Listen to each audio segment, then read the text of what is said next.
رسول اللہ صلی اللہ علیہ وآلہ وسلم کی پیاری پیاری حدیث مبارکہ۔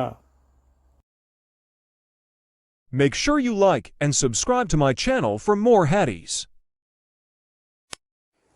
حضرت ابو بکر صدیق رضی اللہ تعالیٰ عنہ نے رسول اللہ صلی اللہ علیہ وسلم سے کہا، یا رسول اللہ، مجھے ایسی دعا سکھائیے جو میں اپنی نماز میں کیا کروں۔